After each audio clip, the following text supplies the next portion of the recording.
Long ago, a promise was made, not of a king who conquers with might, but one who comes in peace, a king riding not on a war horse, but on a humble donkey. The world waited, and then he came. The people of Israel had waited for centuries, through wars, exiles, and oppression. They clung to a promise, a prophecy from Zechariah. A king would come, but not like the kings they'd seen before, not one who wielded weapons and crushed enemies.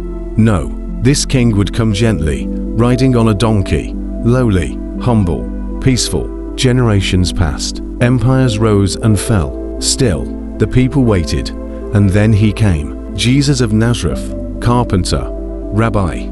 He didn't wear a crown or command armies. He walked dusty roads. He touched the sick. He welcomed the broken. He forgave sinners. And on that unforgettable day, he entered Jerusalem not on a stallion of war, but on the foal of a donkey. The crowd erupted. Hosanna! Hosanna to the Son of David. They threw their cloaks and palm branches before him. Their hopes soared.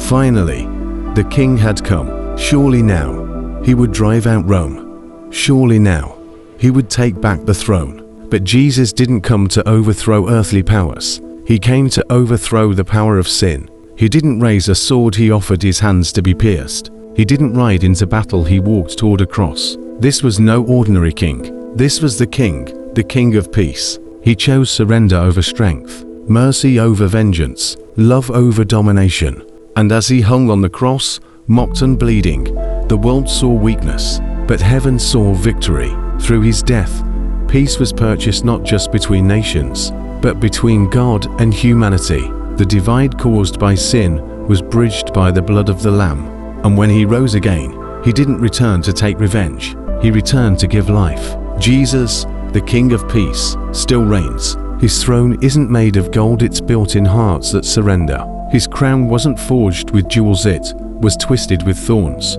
His power isn't measured in force, but in forgiveness. In a world that cries for vengeance, he whispers, forgive. In a time driven by fear, he calls, trust. In a culture of chaos, he declares, my peace I give to you. The King of peace doesn't demand that you come perfect. He invites you to come broken, just as you are. He doesn't need your strength, he offers you his.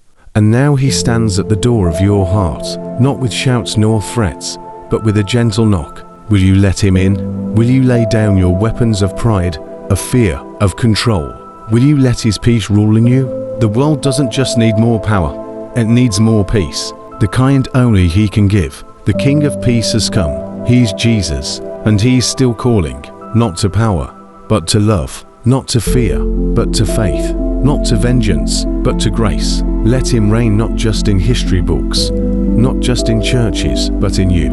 Behold, your King is coming to you, lowly and riding on a donkey. And he is the only King who can bring peace.